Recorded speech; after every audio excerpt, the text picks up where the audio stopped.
Hello students, welcome back to my channel Kirti Tiwari social science corner. आज का हमारा topic है क्लास 9 का history chapter 2 socialism in Europe and the Russian revolution. उसमें हमने क्या पढ़ा है, लास्ट वीडियो में हमने देखा है कि रशियन रेवोल्यूशन देखी थी और मतलब रशियन रेवोल्यूशन कैसे कैसे होनी है वो देखा था। उसके पहले रेवोल्यूशन के पहले वहाँ का अंपायर कैसा था वो देख लिया हमने। सोशलिज्म का क्या इम्पैक्ट पड़ रहा था वो चीज़ें हमने देखी। अब कहीं पर कोई रेवोल्यूशन हो रही है कहीं पे भी, तो उस सोसाइटी के बारे में हमारे लिए जानना जरूरी होता है कि वहाँ की सोशल कंडीशन कैसी है या वहाँ की इकोनॉमी कैसी है। ये सब जानना हमारे लिए बहुत ज़रूरी है। तो रशियन इकोनॉमी हमारा आज का टॉपिक है। रशियन इकोनॉमी, रशियन इकोनॉमी मतलब कि रशिया की उस टाइम पे इकोनॉमी कैसी थी। ठीक है, तो रशिया की इकोनॉमी कैसी थी। अभी जैसे आजकल क्या है, इकोनॉमी से अगर आप समझो तो अभी जैसे इंडिया में कोरोना चल रहा है, राइट।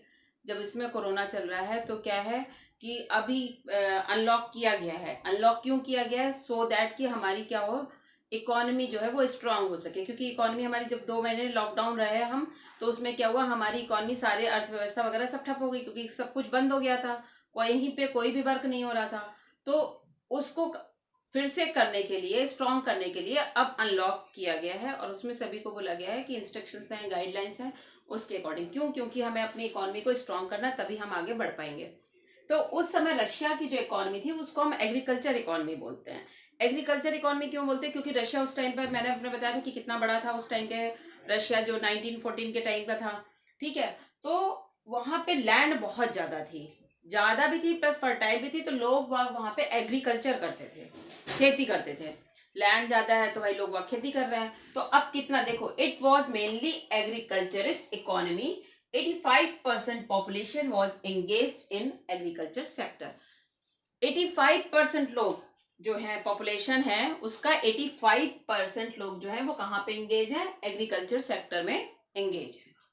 देखो, एक तो लैंड ज्यादा है प्लस पॉपुलेशन भी बहुत ज्यादा, जितनी भी है उसमें 85% एग्रीकल्चर ही कर रही है। तो सोच लो कि वो कितना डेवलप हो रही होगी एग्रीकल्चर वहां पे। फिर cultivators produce for the market as well as their own needs. Cultivators जो थे वो प्रोड्यूस करते थे जितना भी प्रोडक्शन हो रहा है। ठीक है, अब प्रोडक्शन हो रहा है तो प्रोडक्शन तो ज्यादा हो रहा है कि जितना हम उसका यूज नहीं कर सकते हैं। तो वो लोग क्या कर रहे हैं, उस प्रोडक्शन को दूसरे के लोगों तक पहुंचा रहे हैं। जब दूसरे लोगों तक पहुंच रहा है तो इससे उनका प्रॉफिट भी हो रहा है। अब प्रॉफिट होने के साथ साथ में ये क्या हो रहा है, ये दूसरों की नीड्स को भी फुलफिल कर रहा है, राइट। अब क्या है, अब हम ये सब देख रहे हैं कि हाँ चलो भाई, एग्रीकल्चर इकोनॉमी थी वहां पे, तो इट मीन्स कि वहां पे क्या होगा, इंडस्ट्रीज कम होंगी। ठीक है, क्यों इंडस्ट्रीज क्यों कम होंगी? इंडस्ट्रीज ज्यादा भी हो सकती हैं, लेकिन वहां पे इंडस्ट्रीज कम थी। Industry was found in pockets, मतलब इंडस्ट्रीज जो थी वो काफी लेस थी, ज्यादा इंडस्ट्रीज नहीं थी, राइट। ज्यादा इंडस्ट्रीज नहीं थी। क्यों नहीं थी? क्योंकि जो अगर एक दो इंडस्ट्रीज थी भी तो कहाँ पर थी? रशिया के पीटर्सबर्ग में, Saint Petersburg and Moscow. Saint Petersburg में थी एंड मॉस्को में थी। ये जो मेजर इंडस्ट्रियल एरिया था रशिया का, यहाँ पे इंडस्ट्रीज थी और यहाँ पे क्या हो रहा था। लेकिन इसमें भी most of the production was carried bye craftsman. इसमें भी जो प्रोडक्शन कर रहे थे वो कौन कर रहे थे? क्राफ्ट्समैन। अब ये क्राफ्ट्समैन क्या होते हैं? एक तरह से हम देखते हैं कि देखो, फैक्ट्रीज होती है, इंडस्ट्रीज होती है, वो बड़े लेवल पर होती है, लार्ज लेवल पर होती हैं। लेकिन जो छोटे छोटे स्मॉल स्मॉल से जो हम बनाते हैं, कारखाने होते हैं, उसमें से ये लोग क्या कर रहे थे, जो बहुत ज्यादा प्रोडक्शन हो रहा था वो इनसे हो रहा था, कारखानों से हो रहा था। जो छोटे छोटे कारखाने होते हैं वो ये लोग ज्यादा प्रोडक्शन कर रहे थे, क्राफ्ट्समैन के थ्रू ज्यादा प्रोडक्शन हो रहा था। ठीक है, तो अब यहाँ पे हमने देखा कि इंडस्ट्रीज कम थी और अगर जो मेजर इंडस्ट्रियल एरिया थे वो दो थे, Saint Petersburg and Moscow, right. अब यहाँ पे क्या हुआ, 1890 में क्या हुआ था, रेलवे जो थी वो क्या हुई थी, हम उस समय की इकोनॉमिक कंडीशन देख रहे हैं इसकी। ठीक है, रशिया की इकोनॉमिक कंडीशन को देख रहे हैं। तो अब 1890 में क्या हुआ था, रेलवे का एक्सपेंशन हुआ। रेलवे वहां पे काफी एक्सपेंड हो गई थी। ठीक है, तो जब रेलवे एक्सपेंड हो रही है तो नेचुरल सी बात है कि भाई फॉरेन इन्वेस्टमेंट भी बढ़ेगा। देखो क्या होता है, रेलवे जब चली तो क्या है, लोगों को एक जगह से दूसरी जगह जाने में टाइम कम लगने लगा। तो लोगों ने सोचा चलो ठीक है, अब हम इसमें फॉरेन इन्वेस्टमेंट कर लेंगे। फॉरेन इन्वेस्टमेंट किया उन्होंने, मतलब वहाँ के जो दूसरे कंट्री के लोग थे उन्होंने आकर वहाँ पर अपनी कंपनीज मतलब वहाँ पर वो करी, इस्टेब्लिश करी, या वहाँ पे अपना इन्वेस्टमेंट किया। अगर हम अभी आज के टाइम पे देखें तो मान लीजिए कोई फॉरेन कंपनी है, ठीक है, फॉरेन कंपनी है, तो उसने इंडिया में अपना इन्वेस्टमेंट किया है। इंडिया में इन्वेस्टमेंट जस्ट लाइक मान लीजिए आप एप्पल है कंपनी, उसने यहाँ पे अपना इन्वेस्टमेंट किया, तो इन्वेस्टमेंट वो तब करेगी जब यहाँ से उसको प्रॉफिट होगा, ठीक है। प्रॉफिट उसका सेंस कि मतलब जब वो उसने सोच रखा होगा कि हाँ भाई हमें इतना अगर मिलना है, इससे ज्यादा अगर हमें यहाँ पे मिल रहा है इंडिया में, या इससे ज्यादा हो सकता है कहीं और कंट्री में मिल जाएगा, तो क्या है वो वहां पे अपना इन्वेस्टमेंट करेगी। तो कोई भी जो कंपनीज थी वो देखती हैं, अपना प्रॉफिट देखती हैं, और जब वहां पे रेलवे का एक्सपेंशन हुआ तो उन्होंने क्या करना शुरू कर दिया, फॉरेन इन्वेस्टमेंट शुरू कर दिया। और फॉरेन इन्वेस्टमेंट जब शुरू हो गया, फिर उसमें क्या हुआ, इससे इंडस्ट्रीज भी एक्सपेंड हुई, इंडस्ट्रीज बढ़ी। पहले देखो कम थी इंडस्ट्रीज, अब धीरे धीरे यहाँ पे भी इंडस्ट्रीज बढ़ रही हैं।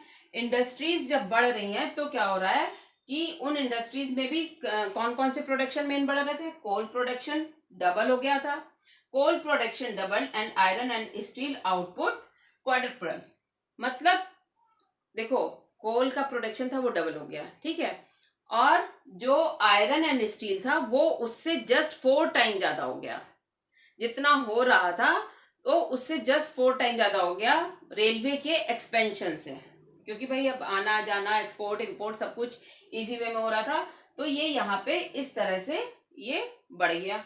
जब ये बढ़ गया तो क्या हुआ, अब लेकिन क्या है, देखो सबसे बड़ी बात क्या होती है ये आप देखिए कि क्या होता है कि जब हम क्या करते हैं, कोई भी मतलब आता है वर्क, कोई भी सोसाइटी में कुछ भी चेंज आता है, कहीं पे कुछ भी डेवलपमेंट सा लगता है, तो उसमें कुछ ना कुछ नेगेटिव पॉइंट भी होते हैं, ठीक है। तो नेगेटिव पॉइंट से मतलब ये है कि मोस्ट इंडस्ट्रीज, अभी इंडस्ट्रीज तो लग गई यहाँ पे, चलो अच्छी बात है इंडस्ट्रीज लग गई, लेकिन क्या है वही चीज आ रही है, industries were the private property of industrialist.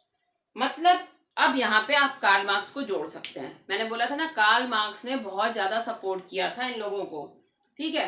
तो अब कार्ल मार्क्स ने क्या कहा था कि प्राइवेट इंडस्ट्रीज ओनर हमें नहीं चाहिए, हमें प्राइवेट प्रॉपर्टी ओनर नहीं चाहिए, हमें प्राइवेट फैक्ट्री ओनर नहीं चाहिए। क्यों नहीं चाहिए, क्योंकि वो केवल और केवल अपना प्रॉफिट देखते हैं, ठीक है। और वही चीज अब यहाँ पे रशिया में हो रही थी। रशिया में क्या हो रहा था कि मोस्ट इंडस्ट्रीज वर, जितनी भी इंडस्ट्रीज थी वो क्या हो रही थी, प्राइवेट प्रॉपर्टी ऑफ इंडस्ट्रियलिस्ट, मतलब वो इंडस्ट्रियलिस्ट की प्राइवेट प्रॉपर्टी थी। और जो ये लोग होते हैं ये क्या चाहते हैं, ये केवल और केवल अपना प्रॉफिट चाहते हैं, ठीक है।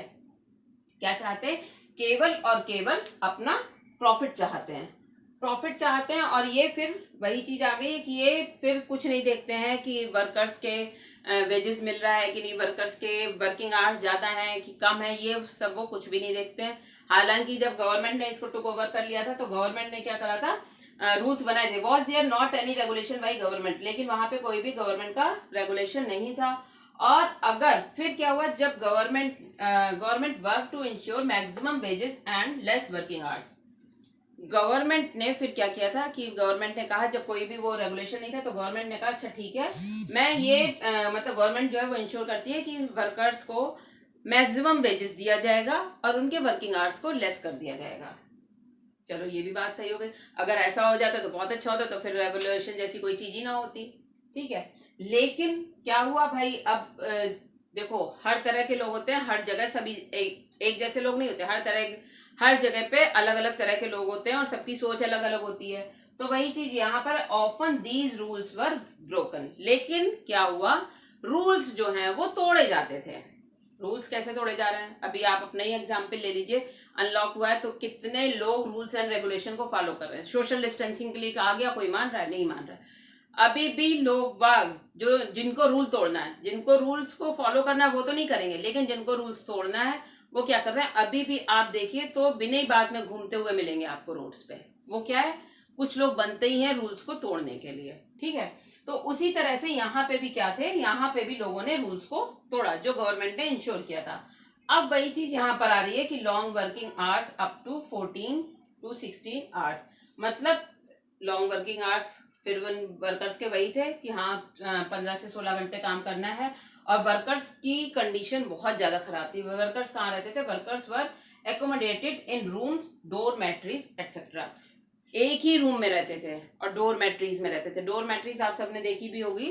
अगर जब हम लोग, डोरमेट्री क्या होती है? एक तरह से एक रूम सा होता है कॉरिडोर में, और वहीं पे सारे बेड्स पड़े होते हैं और उसमें एक एक बेड सबको मिल जाता है। ठीक है, अगर आपने कभी ध्यान दिया हो, आप रेलवे स्टेशन पे गए हो और कभी आपको दूसरी ट्रेन पकड़नी हुई, ठीक है, उसमें थोड़ा सा आपको लंबा टाइम वेट करना है तो आप रूम बुक करोगे। जब रूम बुक नहीं होता है तो वहां पे डोरमेट्री का ऑप्शन होता है। उसमें क्या है? उसमें हमको रूम नहीं मिलता है, मतलब एक ही रूम में कई सारे लोग होते हैं।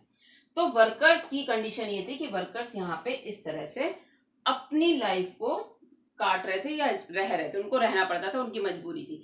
तो अब ये क्या हो रहा था? ये सब सोशलिज्म की तरफ ज्यादा इफेक्टेड हो रहे थे। इनको लग रहा था कि ये जो सोशलिस्ट बात कर रहे हैं तो ये हमारे फेवर की बात कर रहे हैं, कह रहे हैं वर्किंग आवर्स को लेस किया जाए और वेजेस बढ़ाई जाए, तो क्यों ना हम इनके ही ग्रुप को ज्वाइन कर लें और हम क्या कर दें? रेवोल्यूशन कर दें। ठीक है, तो रेवोल्यूशन ऐसे नहीं हो रहा है। रेवोल्यूशन के ये धीरे धीरे सब क्या हो रहा है?